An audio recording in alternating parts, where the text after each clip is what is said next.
Hello, this is Dr. Richard Olivas, and this lecture is titled The Rise of American Industrialization, 1860 to 1900, Part 2. The main idea that we are hoping to convey and get across is written on the screen. It is our thesis statement. Between 1861 and 1900, manufacturing replaced agriculture as the country's leading source of economic growth and gave rise to large cities, immigration, and important changes in American life. In part one, we looked at the industrialization process itself and then urbanization. In this lecture, part two, we look at immigration. The new immigrants, 1880, to 1900. Industrialization gave rise to urbanization, and urbanization gave rise to immigration. In the 40 years before the Civil War, historians of immigration estimate that 5 million immigrants poured into the United States in the 40 years before the Civil War. But in the 40 years after the Civil War, from 1860 to 1900, that volume almost tripled. 3 out of every 4 of the newcomers stayed in the northeastern United States, and many of the rest settled in cities across the nation, where they soon outnumbered native-born whites. And the American mosaic of differing cultures and ethnic groups became considerably more complex.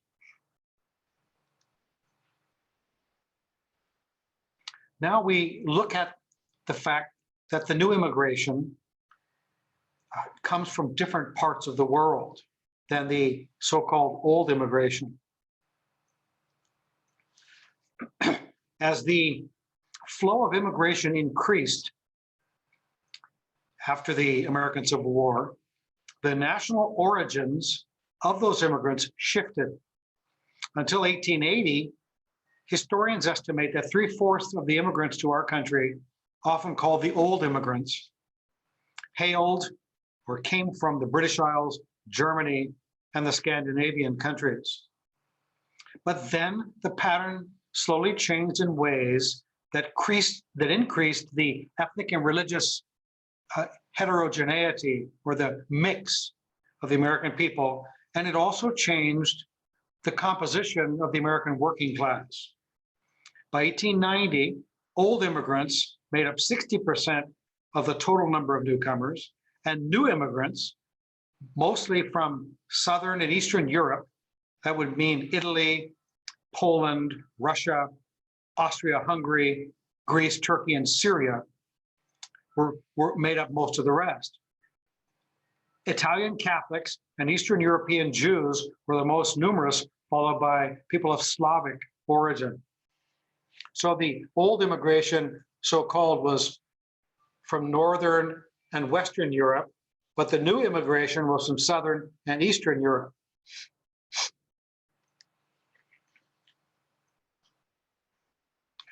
When historians look at immigration, they look at 2 factors, broadly speaking. They look at push factors that explain why people leave a certain area, and then they look at pull factors, which explains why people choose to locate in another area. One big push factor in the new immigration was transportation. Cheaper, faster, and better transportation facilitated or made possible a great tide of immigration.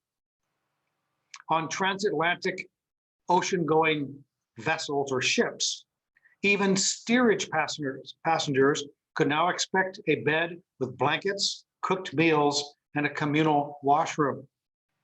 As this map shows us, railroads expanded and extended their reach deep into Europe in the years between 1850 and 1880, making it possible for Europeans who lived inland to travel by train to coastal seaports for the transatlantic voyage by ship to the United States and other destinations. So the railroads bring people to the coast, and then they get on ships and come to the United States. Another push factor that historians of immigration consider is dissatisfaction with life in the home country. Dissatisfaction with life at home, in the home country, was a basic consideration in the decision of many people in the 40 years after the American Civil War to emigrate to the United States. Overpopulation, famine, and disease drove people to leave. Like this couple who has left Europe and has arrived in the United States, in this case, in New York City, and are looking at New York City probably for the first time. Another push factor that led people in Europe to leave their homeland and migrate elsewhere were changes in European agriculture. We've already seen this at work in the United States in bringing Americans from rural areas into cities. Well, those agricultural changes took place also in Europe. Just like Americans who were pushed out of rural areas and pulled into urban areas, so too Europeans experienced the same push and pull forces. Efforts to modernize European economies also stimulated immigration. New agricultural techniques led European landlords to consolidate and increase their land holdings, and in the process, evicting longtime tenants. And you can see by this threshing machine that the number of workers necessary to do the job is considerably less than before the machine was introduced. Another push factor in immigration were outdated skills. In the same way that mechanized farming pushed farmers out of rural areas, so too artisans and craftsmen whose skills were made obsolete by the introduction of machinery pulled up stakes and headed to the United States and elsewhere.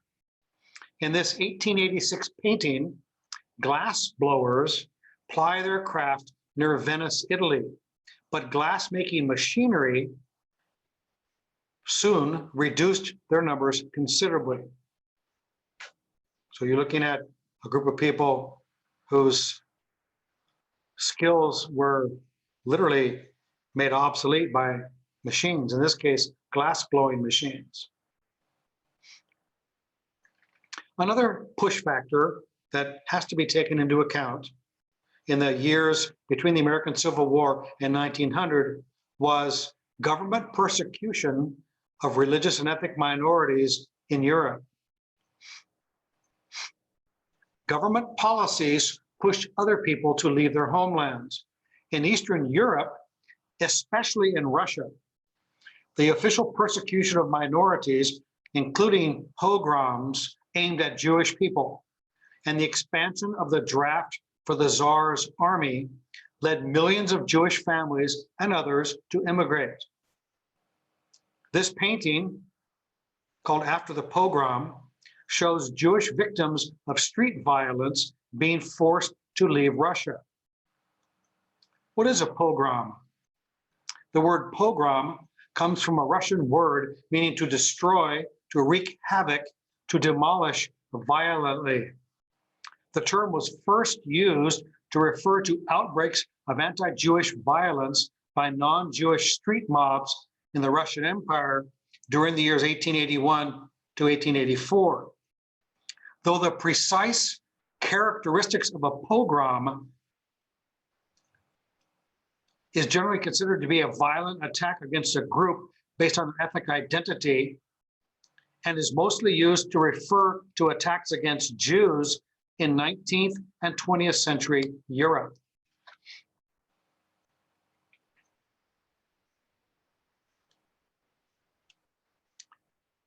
Pull factors are numerous also.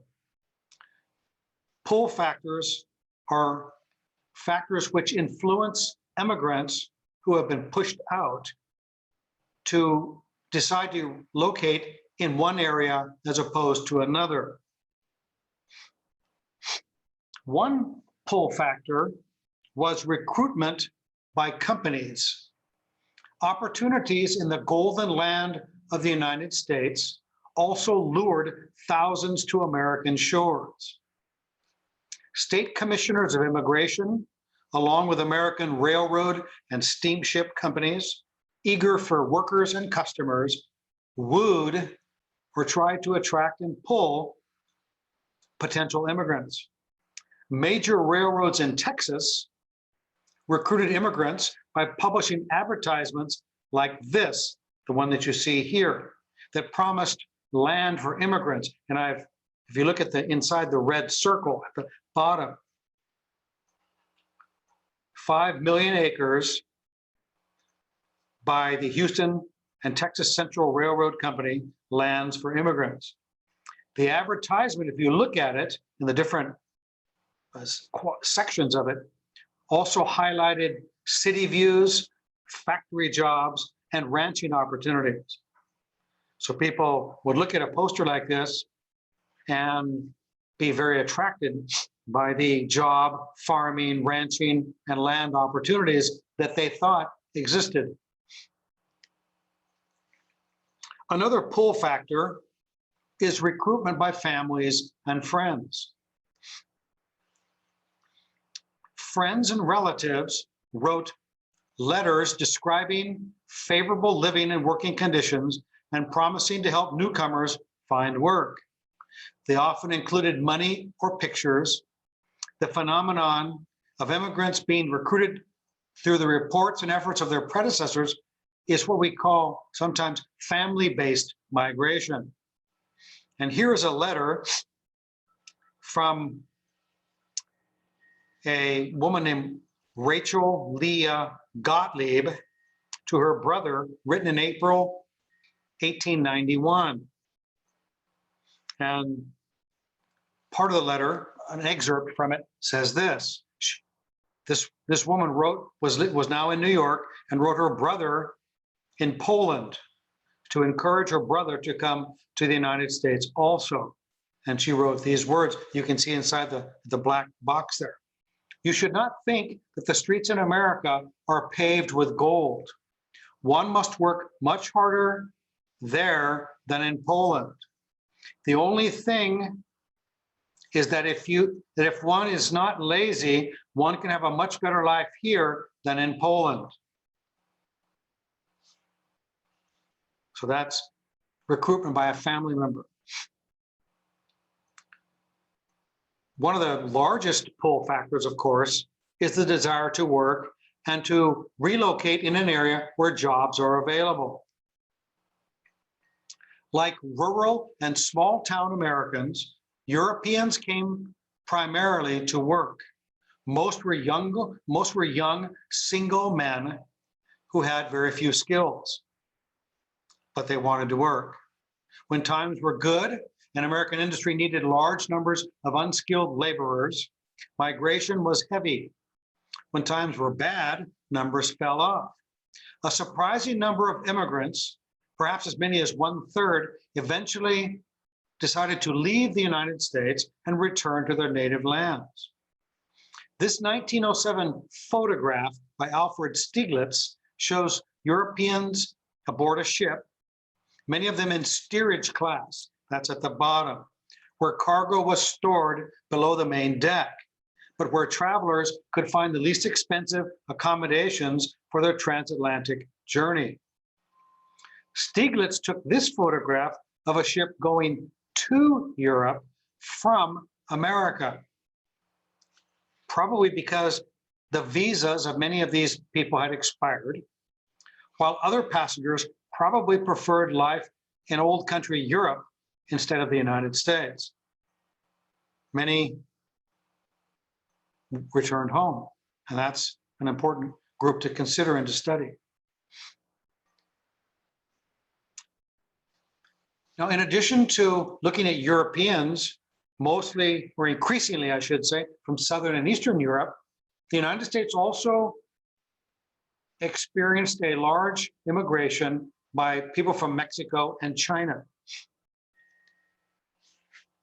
Although most Mexican immigrants came to the United States in the 20th century, Mexican laborers or workers added to the stream of migrants to 19th century America. Like many European countries, Mexico was in the throes, or Mexico was undergoing its own modernization. Overpopulation and new land policies uprooted many inhabitants. As this map shows, that in 1884, the Mexican Central Railway was completed. And that railway extended from Juarez, which is in northern Mexico, just south of El Paso, right on the border. It extended from the Texas border 1,224 miles into Mexico, past Mexico City, actually, along with other branch railways. And the Mexican Central Railway facilitated migration because people could get on a train and take it all the way into Texas somewhere for the American border. Many of these Mexican newcomers found work in the Southwest and the West, often on the railroads or in mines, or working in telegraph poles and things like that. These are some beautiful photographs of some Mexican immigrants to the United States. On the left, in the left photograph, a Mexican coal miner and his friend's son. And on the right, the children of a Mexican miner feeding chickens in the kitchen. And you can look carefully, you can see, looks like at least four chickens on the floor that the children are feeding. This was a Mexican family or families that lived in West Virginia and worked, and the father worked in the mines there.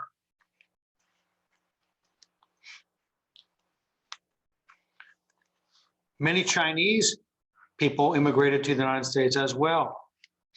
Overpopulation, depressed working conditions, unemployment, and crop failures brought Asians, most from southern China, to the land of the Golden Mountains. Although only 264,000 Chinese came to the United States between 1860 and 1900, they made up or constituted a significant minority on the west coast of the United States. Most were unskilled contract laborers who promised to work for a number of years and then return to their wives and families at home.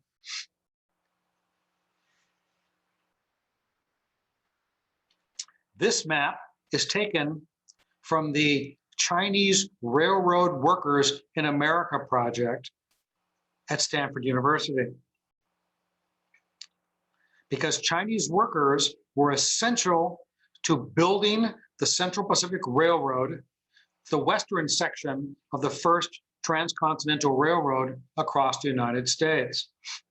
Between 1865 and 1869, thousands of Chinese migrants toiled at a grueling pace and in perilous working conditions to help construct America's first transcontinental railroad. The Chinese numbered 10,000 to 15,000 during high points of construction of the Central Pacific Railroad. And they perhaps amounted up to 20,000 in total between 1865 and 1869, composing or making up as much as 90% of the workforce for much of the construction. The eastern section of the line, built by the Union Pacific Railroad Company, required tracks laid across vast, flat expanses of Midwestern prairie. But the western portion of the line that you can see in gold on your map,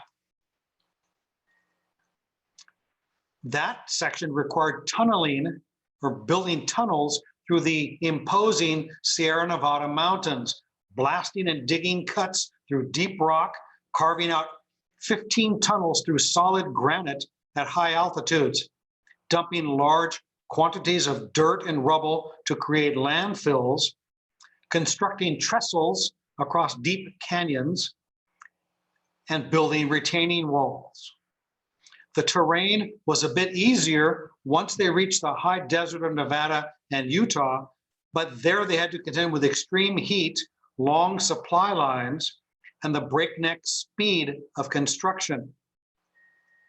According to Professor Gordon Chang from Stanford, this was the largest engineering project of the time, crucial for developing the American West and connecting the United States across the continent. But there is no extant letter, diary, or memoir by the Chinese workers themselves. Historians have only been able to fashion what we know about the Chinese workers through the eyes of others, such as reports and letters to company and government officials by managers, engineers, and their memoirs, along with accounts by journalists and travel writers. Today, we can also draw upon artifacts of material culture uncovered by archaeologists, oral histories of descendants of the workers, like their children and grandchildren, and the ability of digital resources to bring together all the text and other evidence for insights. We can now begin to comprehend in new ways the immense engineering challenges and the extreme geologic and meteorological conditions the Chinese workers faced. I believe it is safe to say that without Chinese workers, the United States would not have ever completed, at least in the time frame that it was, the Transcontinental Railroad. This is a photograph of 3 Chinese men who worked on the construction of the Transcontinental Railroad. Chinese workers performed some of the hardest, dirtiest, and least desirable jobs in the West, including mining, railroad and levee construction, and factory and laundry work. These 3 men, 3 of the 8 Chinese workers who put the last rail in place, are pictured or photographed on a float at the 50th anniversary celebration of the completion of the Transcontinental Railroad in Ogden, Utah. That's a great group of Americans.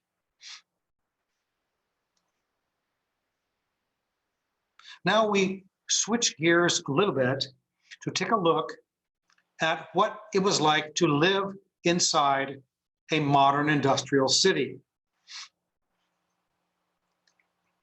One characteristic that was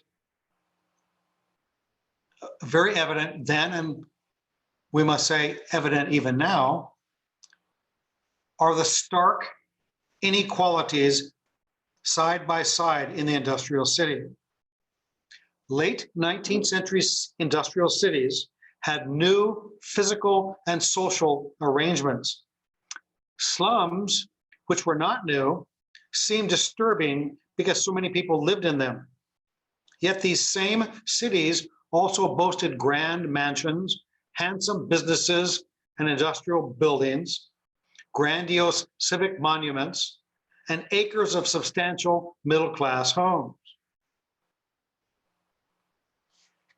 From 1901 to 1913, John D. Rockefeller lived in 4 West 54th Street. And then from 1913 to 1938, he lived next door at 10 West 54th Street. You can see both residences in this photograph at the left. John D. Rockefeller, of course, the founder of Standard Oil, was one of the wealthiest people in the world. Not far from Rockefeller's mansion, however, many persons lived in dire poverty, including a young girl holding her baby sister. That photograph, taken by Jacob Riss, is titled "A Young Girl Holding a Baby Sits in a Doorway Next to a Garbage Can," 1890. At the very same time, just about, that Rockefeller was living close by.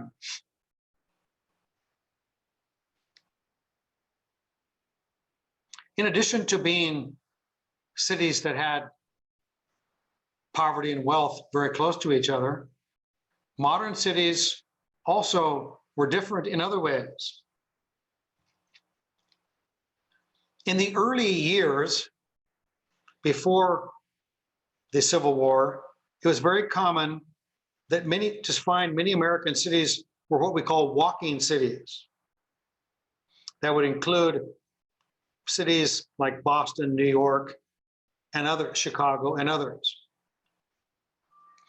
Boston was founded, this is in your screen here is a map of Boston, Massachusetts. Boston was founded in 1630, but 255 years later, its size was still limited by the city's location on a peninsula. And you can see Boston is located inside this red oval. And it really could not expand unless it were to fill in the bay, to fill in the water and turn the water into solid land, turn the water areas into solid land. So before the Civil War, Boston remained a walking city, and residents were able to literally cross the city on foot to go to work because it was limited by size. And you could walk from the north end of Boston to Roxbury today, probably in less than an hour. It was a walking city. And then industrialism came to the city. By the last quarter of the 19th century, the jumbled arrangements of the pre-Civil War walking city started to disappear. That is, the cities whose size and configuration had been limited by the need to walk to work went away. Boston, Massachusetts was a geographically small city, and residents could walk to work.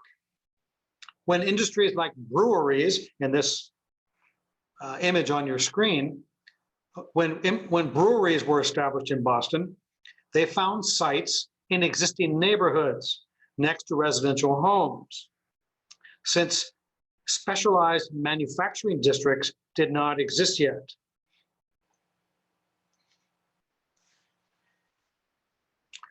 How then did cities become modern? How did walking cities turn into modern or industrial cities? Some of that had to do, some of the change had to do with the development of districts, and districts made for modern cities. The rapid growth of industrial cities like Chicago, that you see in this photograph, led to nightmarish traffic jams and other problems. City leaders in Chicago and across the country then began to create special districts to sort of put different sectors of the economy in different areas, putting business districts in one location, manufacturing districts in another, entertainment districts in another, residential districts in another, in an attempt to better organize different activities within cities by segregating are putting in separate areas different activities, manufacturing in one area, residential in another. Entire sections of cities, along with the people living there, were moved around as if they were pieces on a game board. A modern city, one historian of urban America has written, is a city of districts, where once substantial houses, businesses, and small artisan dwellings had stood side by side, central business districts began to emerge.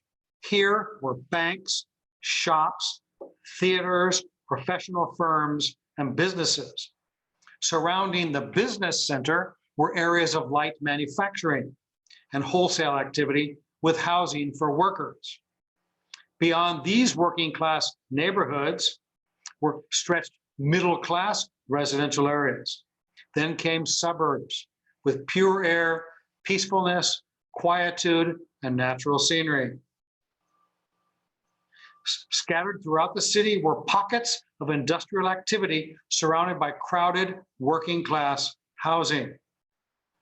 In short, to sort of summarize, a modern industrial city combined at least three factors: the presence of heavy industry, which no longer had to be in a rural area where there was only water power. Now they can move to this city.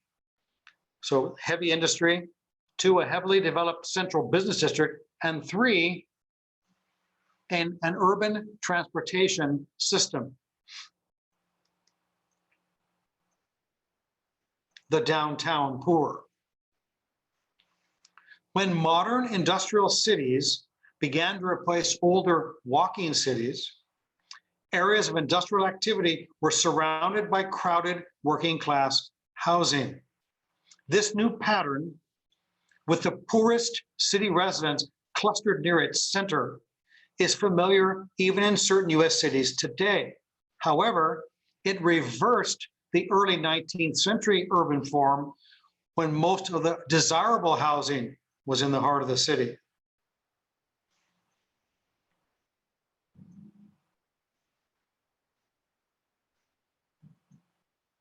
Living with your own kind. In the modern industrial city, new living arrangements were also segregated by race and class than those in the pre-industrial walking city. Homogeneous, highly similar social and economic neighborhoods began to emerge. And it became more unusual than before for a poor working class family to live near a middle or upper class family. So neighborhoods, even residential neighborhoods, which were already separate from industrial districts, residential neighborhoods started to segregate by not only by race, but by class, by wealth. Wealthy neighborhoods together, poor neighborhoods together, increasingly in the modern industrial city. Another important factor in a modern city is transportation, especially as cities became very large and were no longer walking cities. Better transportation increasingly allowed middle and upper middle class residents to live away from their work and away from grimy industrial districts. What were these transportation systems in a sort of a simple overview? We will look at transportation before 1880 and then urban transportation after 1880. The urban transportation started modestly in the 1820s and 1830s with the horse-drawn omnibus, which you see pictured here in black and white on the left of your screen. An omnibus was a slow-moving vehicle that accommodated only 10 to 12 passengers. Its expensive fares obligated most people to live within walking distance of their work. An omnibus was used in Dublin, Ireland, and then a very famous piece of artwork shows us the inside of an omnibus at the right. You can see different families inside the bus.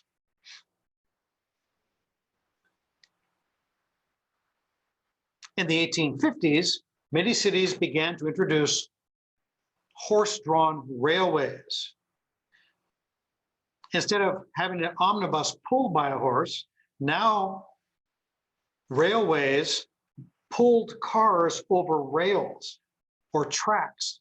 And so a horse would pull it along a track. And so it was much easier for the horse to pull it, since it wasn't pulling it on a street with all the bumps and everything in the street. On a track, it was much easier to pull. A horse-drawn railway could carry as many as 25 passengers, and horses could cover 5 to 6 miles an hour. The horse railways, which radiated from city centers like so many spokes on a wheel, allowed the city to expand outward about 4 miles. But the cost of a fare was still limited pretty much to middle and upper middle class riders. And this is an actual horse-drawn railway in 1877 in Manchester, New Hampshire. What was urban transportation like after 1880? After 1880, new forms of transportation, cable cars, trolley cars, and even subways began to be introduced. These innovations, cable cars and trolley cars and subways, further extended city boundaries and broadened residential choices for the middle class. Note the cable car with the red arrow next to the horse-drawn railway with the blue arrow in this photograph on a New York City street in 1917.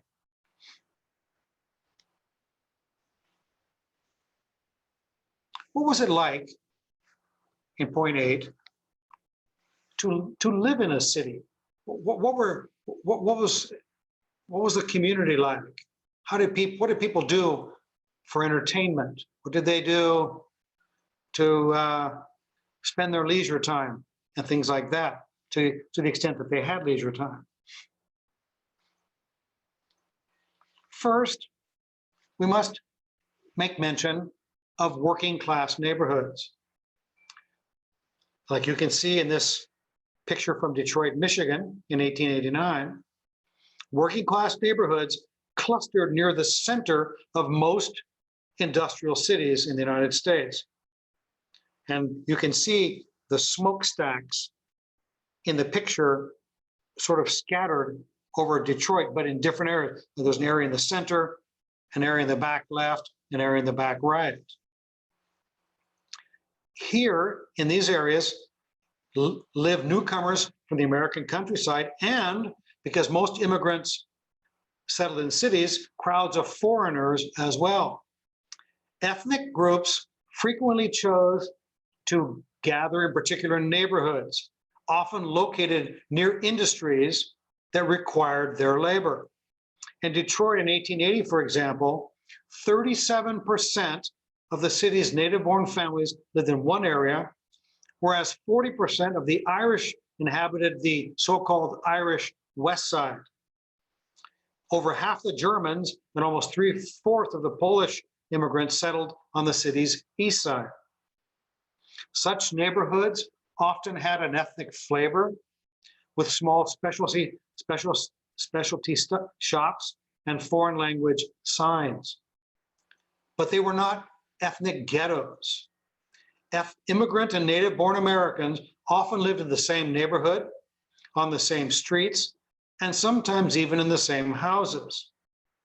Toward the end of the century, when ethnic enclaves began to emerge, they were just that, enclaves within a neighborhood, Italians on one block, but Jewish Americans on the next block, and so on. Many of them honeycombed together. What were conditions, living conditions like in working class neighborhoods? This photograph by the great Lewis Hine shows a very crowded working class neighborhood in early 20th century New York City. Working class neighborhoods were often what would be called slums today. They were crowded and unsanitary and had inadequate public services. Many workers lived in houses once occupied by middle and upper middle class residents, now divided and subdivided to accommodate more people than the original builders ever intended. Others crowded into tenements, specially constructed to house as many families as possible. This photograph by Lewis Hine has the title Congestion, Orchard Street, New York, and it was taken around 1900. Working class neighborhoods often could be unsanitary as well, particularly in large crowded tenements. I apologize for the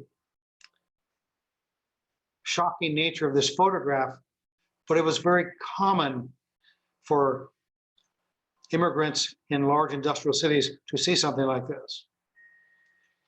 Urban life was often filled with hazards for the new immigrant, and housing could be one of the greatest dangers.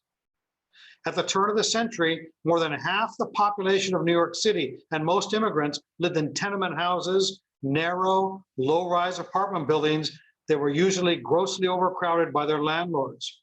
Cramped, poorly lit, underventilated, and usually without indoor plumbing, the tenements were hotbeds of vermin and disease and were frequently swept by cholera, typhus, and tuberculosis. Shared toilets inside tenement buildings, like the one you see on the left from the Library of Congress, shared toilets and outdoor privies, often shared by several families, were the rule. They were very common. Water came from outdoor hydrants, and women had to carry it inside for cooking, washing, and cleaning. When indoor fixtures did exist, they frequently emptied waste directly into unpaved alleys and courtyards served by inadequate or none at all. Piles of garbage and waste stank in the summer and froze in the winter. Even when people kept their own quarters clean, their outside environment was unsanitary and unhealthy. It should come as no surprise that urban death rates were so high. Only at the turn of the century did the public health movement, particularly efforts to treat water supplies with germ-killing chemicals, began to ameliorate or lessen these living conditions.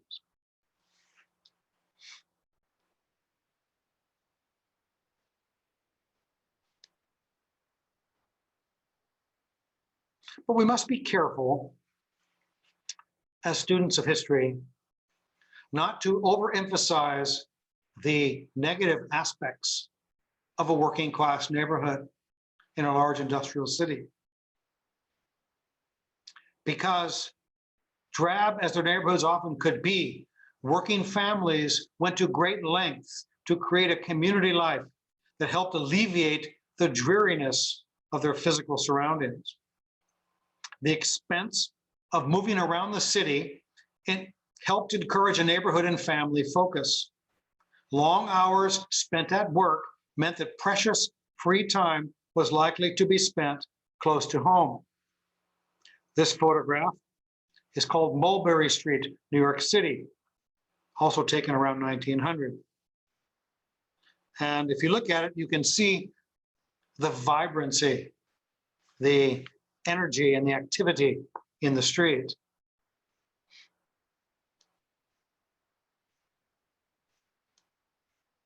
Urban neighborhoods were filled with a wide range of institutions and associations.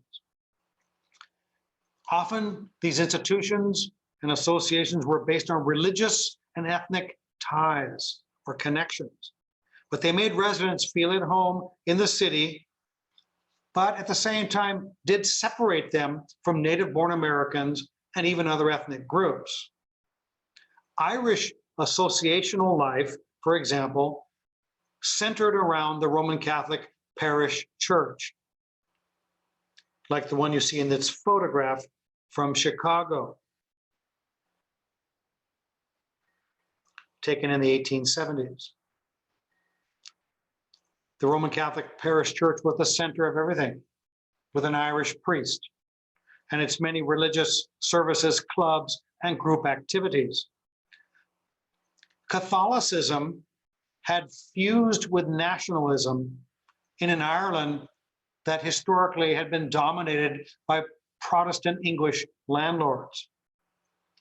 In the new country, Catholicism provided comfort and a shared sense of identity. Irish nationalist organizations, ward politics, and Irish saloons gave people opportunities to meet, socialize, drink, and talk politics. Jewish Americans gathered in their synagogues, Hebrew schools, and Hebrew and Yiddish speaking literary groups. Germans had family saloons and educational and singing societies. Though these activities may have slowed assimilation into American society and tended to discourage intergroup contact, they nonetheless provided companionship, spiritual consolation, social life, and a bridge between life in the old country and life in America.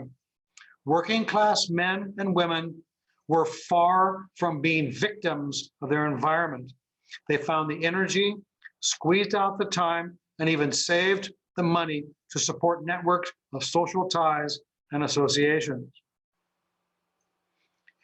In this photograph on the upper left, you can see Old St. Patrick's Church in Chicago in the 1870s. And then in the section below, you can see many of those Irish people who attend that church, send their children to that school, go to clubs and social activities in the parish hall, and so on.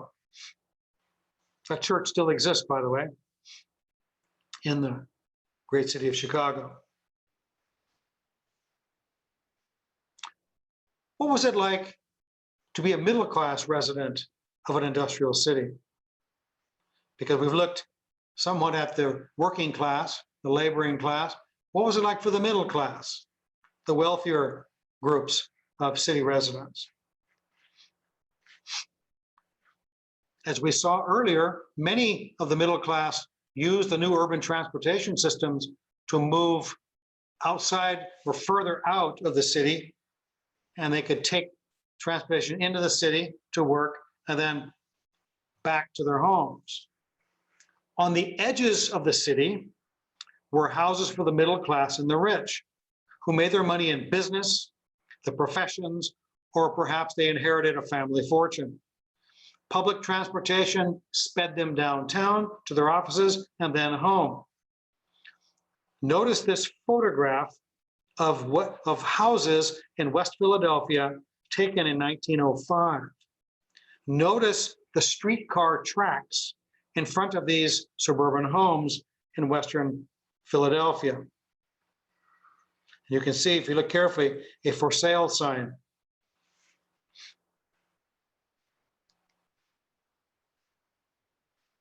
How the other half lived. Many middle and upper middle class families employed household staff to clean, cook, and care for their children. These women, probably from Sweden, were household workers for a middle class family in Wisconsin in 1890.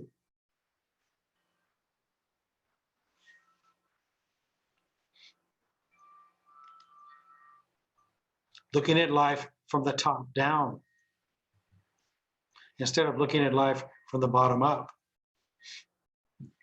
In industrial cities of the 1880s and 1890s, people were sorted by class, occupation, and race. The physical distances between upper and middle class neighborhoods and working class neighborhoods meant that city dwellers often had little firsthand knowledge of people different from themselves, because people no longer lived the rich and the poor no longer lived side by side. They increasingly lived in separate areas. What were the amenities or the advantages of middle class life? Late 19th, well, let me back up, excuse me. Middle class Americans had greater income, first of all, than members of the working class. They had greater income. Late 19th century industrialization spawned or gave rise to economic polarization and social conflict. Middle class Americans found much to value in the new age: job and education opportunities, material comforts, and leisure time. Between 1865 and 1900, the average middle class income had risen approximately 30%. By 1900, fully 36% of urban families owned their homes. Middle class Americans had greater income than members of the working class. They also had greater purchasing power. The expansion of American industry raised the living standard for increasing numbers of Americans who were better able to purchase consumer products manufactured, packaged, and promoted in an explosion of technological inventions and shrewd new marketing techniques. Among the still familiar products and brands invented or mass-produced for the first time in the 1890s were Del Monte canned fruits and vegetables, Nabisco crackers, Van Camp's pork and beans, Wesson oil, Lipton tea, Wrigley's Juicy Fruit chewing gum, Cracker Jacks, Tootsie Rolls, the Hershey bar, shredded wheat, Jell-O, Campbell's soup, Fig Newtons, Canada Dry ginger ale, Coca-Cola, Pepsi Cola, and Michelob beer. If you were privileged to live in Chicago, residents there could visit the Montgomery Ward building and shop in that store's many departments. As you can see in the left, a busy beehive sectional view of the enormous establishment of Montgomery Ward and Company, 1899. And that was, you can see the transportation in front of that building, and the vast numbers of people who go there to sightsee, to hang out, and to buy things. Middle-class Americans had greater purchasing power than members of the working class, many of whom had to be content to window shop. Middle-class Americans also had greater recreation time than members of the working class. Middle-class Americans had more leisure time than working-class Americans. More time for recreation like bicycling or watching professional baseball, and greater access to consumer goods signaled the power of industrialism to transform the lives of middle-class Americans. With greater buying power, middle-class Americans sought to organize or tried to organize efficient ways of producing, purchasing, and consuming the newfound wealth. Every seat in Boston's Fenway Park was sold out for the 1914 World Series baseball championship game between the Boston Braves and the Philadelphia Athletics. And thousands of other fans had to wait outside the park to hear the cheers and the highlights.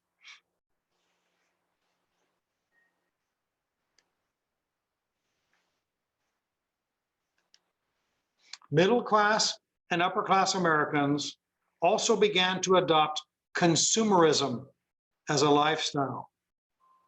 What is consumerism? Consumerism is the belief that personal well-being and happiness depends to a very large extent on the level of personal consumption, particularly on the purchase of material goods. The idea is not simply that well-being depends upon a standard of living above some threshold or some level, but that at the center of happiness is consumption of material possessions. The more you buy, the happier you are.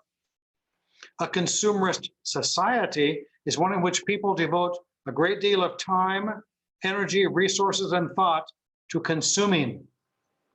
The general view of life in a consumerist society is that consumption is good and more consumption is even better.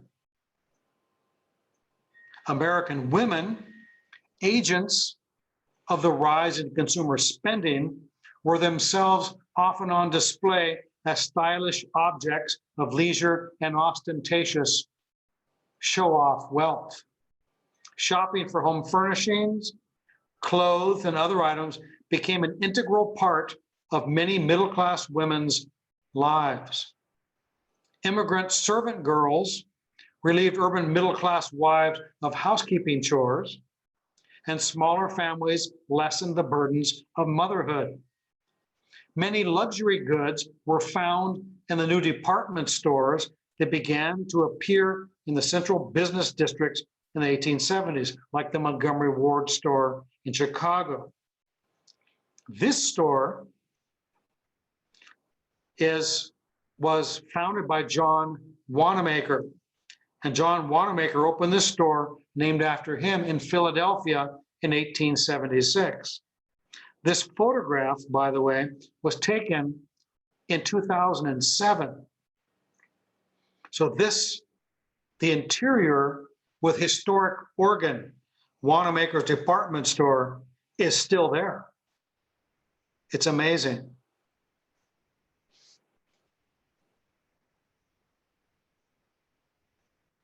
New freedoms for middle-class women.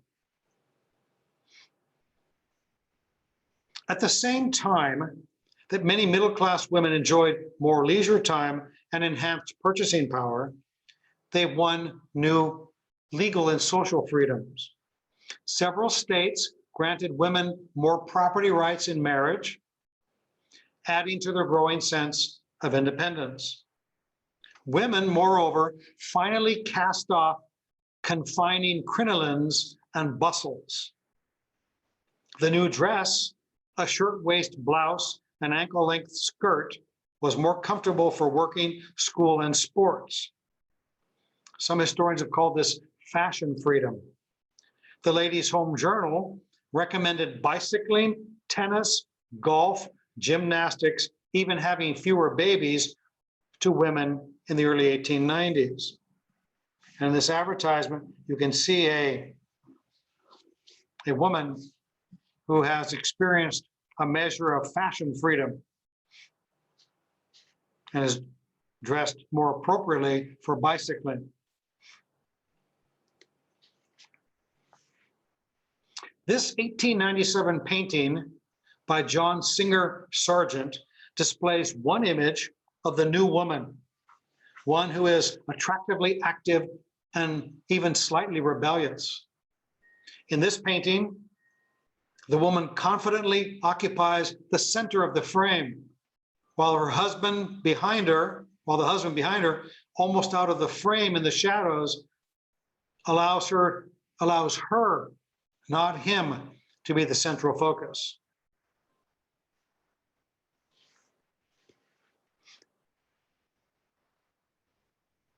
Middle-class women also increasingly became active outside the home.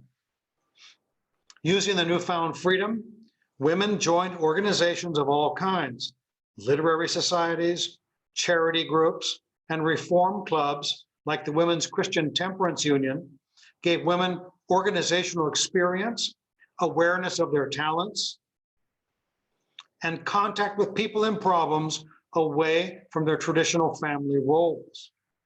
The General Federation of Women's Clubs, founded in 1890, boasted 1 million members only 30 years later in 1920.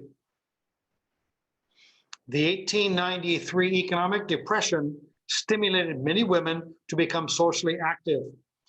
to investigate slum and factory conditions, but some began this work even earlier.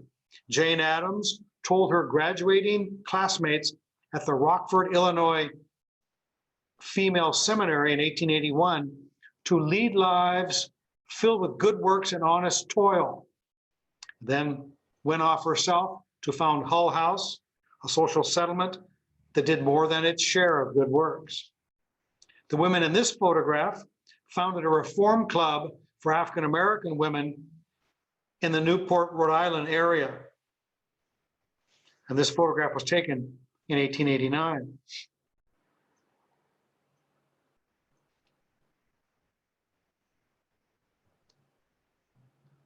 Job opportunities for these educated middle-class women were generally and unfortunately limited to the social services and teaching.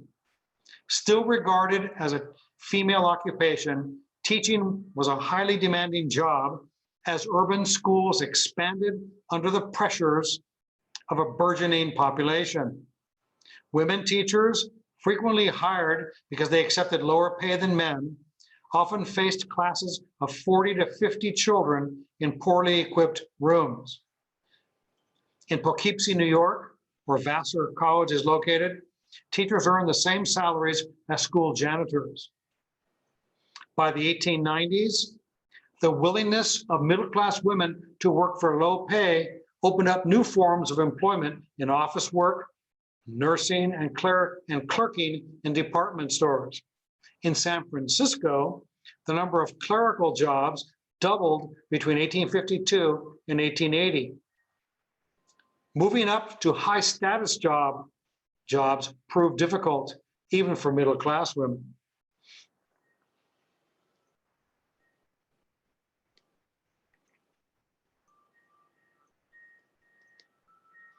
After the Civil War, educational opportunities for women began to expand. A number of new colleges for women were founded, such as Smith College, Mount Holyoke, Vassar, Bryn Mawr, and Goucher. And these colleges and universities offered programs similar to those at competitive men's colleges.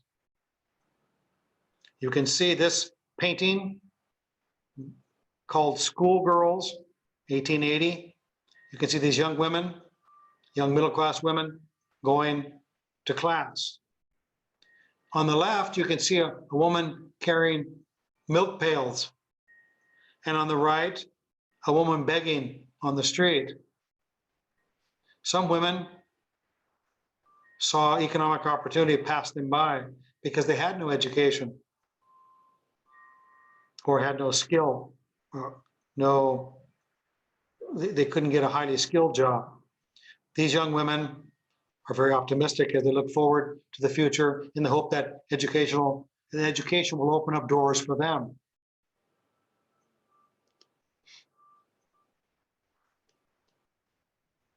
Another important advance for women was when several states in the United States began to open their doors to women. When state schools in the Midwest and West dropped restrictions against women students, the number of women attending college began to rise. In 1890, approximately 13% of all college graduates were women. By 1900, nearly 20% of college graduates were women. In 2019, according to one source, 56% of American college graduates were women. You can see a group of African-American women in a sorority in Iowa in 1924 in this photograph.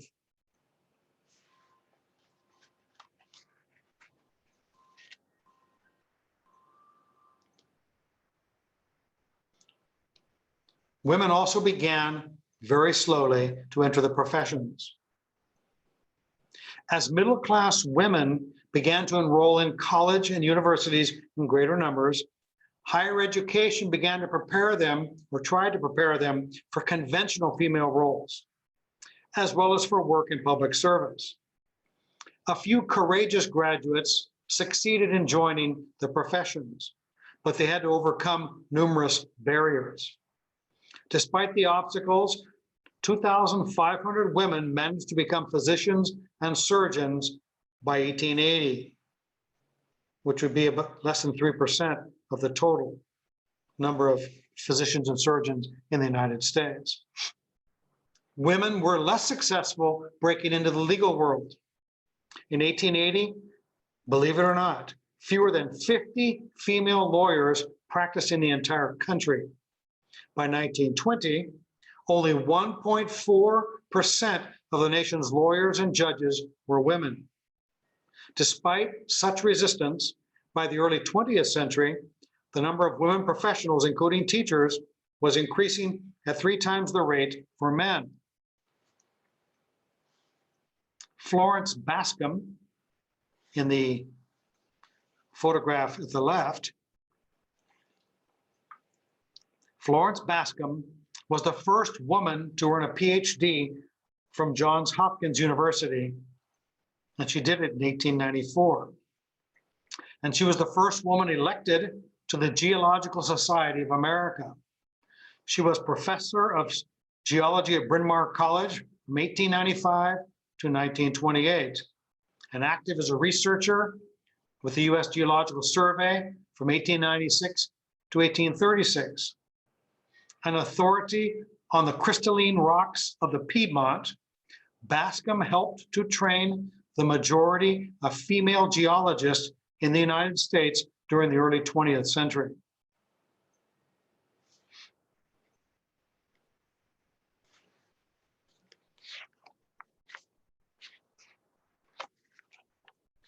What were the reasons for and against women's greater independence? One argument that some have made, or one reason for the greater independence of women, was that they were having fewer babies. Family size was decreasing. This was especially true of educated women. In 1900, nearly 1 married woman in 5 had no children. A second reason that women became more independent was the growing acceptability of divorce. In 1905, women began to, in the United States, have greater freedoms in divorce courts. And 1 out of 12 marriages ended in divorce in 1905. And women increasingly were able to make legal arguments, and they were treated in some ways very similar, or increasingly similar to men in divorce proceedings. But when women became more independent, some men became more fearful of that. And some men felt that the new woman threatened the traditional family, social order, and economic stability in the country. And men made almost hysterical arguments against the independence of women. Some men said that a woman belonged in the home and not outside the home, sometimes called women's sphere. The woman's or the female sphere. And men said women belonged at home, men belonged in public. Others began to attack women as emotional and not suited for rational jobs like being a judge or being a legislator or being a police officer. Other men actually believed that women were threats to the social stability of men, and advanced many false arguments to thwart the growing independence of women. Many men campaigned against prostitution and sex hygiene in cities. They tried to keep women from entering the professions or entering graduate schools, and so on. But the women's movement by this time, and the accomplishments of women and the determination of women themselves, was not something men could easily stop. To summarize, between 1861 and 1900, manufacturing replaced agriculture as the country's leading source of economic growth and gave rise to large cities, immigration, and, as we have seen, many important changes in American life. Industrialization led to urbanization, which led to immigration, and all the changes connected to those three very big processes. I know this. These two lectures were a bit complicated, had a lot of material in them, but I tried my best to simplify the arguments, to put interesting, attractive photographs and illustrations to help make the points clear. I hope I succeeded in that. If you have questions, please feel free to ask me. And I hope that this is a beneficial set of lectures to you. And thank you for your patience.